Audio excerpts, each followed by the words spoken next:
تعالوا نبحر جوه الأنثى وعالمها. عالم الأنثى هو عالم خفي مدبر متكتك، يحركك ويدفعك بدون ما تظهر، من غير ما تبان. ده كله من وراء الستار، وتأثيرها قوي جدا. وزي ما هو قوي فهو دنيء لدرجة حيوانية، لدرجة إنك يا ذكر يلي بتقول أنا قوي وراجل بجد، هي قادرة تبتلعك حرفيا وتدوخك. وقصدي إنها تبتلعك إنها تبتلع نفسك، وده أخطر شيء.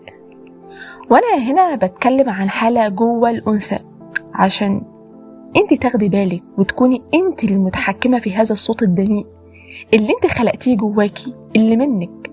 بس ده ما يعنيش إن ده أنت الحقيقية، لأننا ببساطة ما نقدرش نشوف الحق إلا لما نعيش هذا الحيوان اللي جوانا ونشهده ونشوفه رأي العين بدون حجاب أو حاجز. المهم، الأنثى قوتها في إنها مش ظاهرة، مش باينة، مش بره زي الراجل. والأنثى الحيوانية اللي جوانا تحب تمتلك هذا الذكر لما يبقى منفصل عنها نفسيا، يعني يقدر يبقى سعيد ومتوازن وهو قادر يعمل ده. هنا بتوصل الأنثى رسالة: أنا في خطر، أنا مش مطمنة، أنا مهزوزة. لأن ترسها جوانا من المجتمع اللي لا ينفصل عن تلك النوايا الدنيئة، إنه أنتي اللي بتساعد الراجل، ترسله شوية، تريحيه، اللي هي معناه يعني خديه على قد عقله عشان يبان مسيطر راجل وكلمته ماشية. بس أنتي إيه؟ بتدبر أمورك وتمشيها عشان المركب تمشي.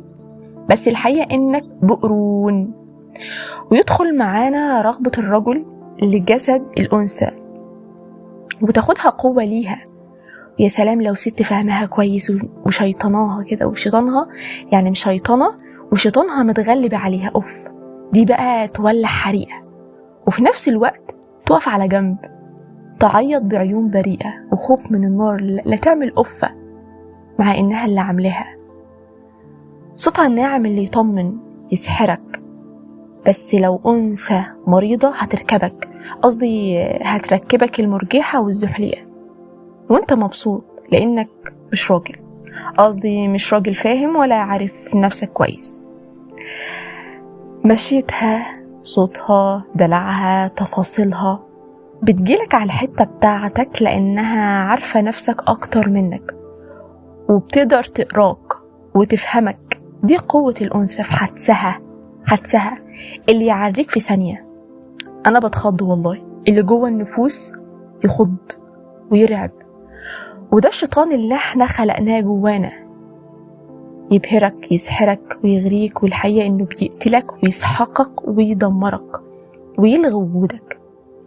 ده كله جوه نفسك، ده كله جواكي. كلام يبان ان ضد الأنثى، بس لا، لاني أنثى زيك أحب إننا ندخل جوه، مش عشان نتعرى وبس، عشان نتعرى ونتحكم بحقيقتنا مش بضلال. لأنه في الوقت اللي مفكرة إنك مشيطناها كويس وفهماها، انت بتاكلي نفسك، ونفسك تصبح مقبلسة من إبليس.